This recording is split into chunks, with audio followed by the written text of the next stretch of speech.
جیسا کہ ہم جانتے ہیں کہ رسول اللہ صلی اللہ علیہ وآلہ وسلم کی زندگی ہمارے لیے اسوہ حسنہ ہے۔ آپ صلی اللہ علیہ وسلم نے بہت سارے اپنے فرامین جاری کیے جو سب مسلمانوں کے لیے باعث علم و عمل اور باعث نجات ہیں اگر ہم ان کے اوپر عمل کریں تو اسی حوالے سے پوشیدہ صدقہ کرنے کے حوالے سے آپ صلی اللہ علیہ وسلم کی حدیث مبارکہ ہے کہ رسول اللہ صلی اللہ علیہ وآلہ وسلم نے فرمایا کہ جس شخص نے اس قدر رازداری سے صدقہ دیا کہ اس کے بائیں ہاتھ کو بھی پتہ نہ چلا کہ اس نے دائیں ہاتھ سے کیا صدقہ کیا ہے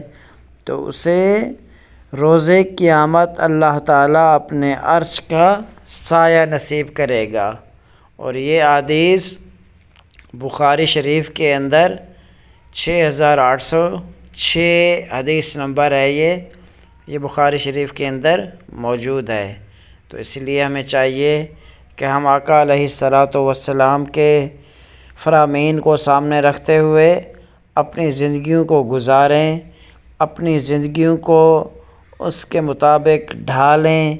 اپنے تمام امور کو چاہے ان کا تعلق صوم و صلاۃ سے ہو، چاہے ان کا تعلق صدقات و خیرات سے ہو،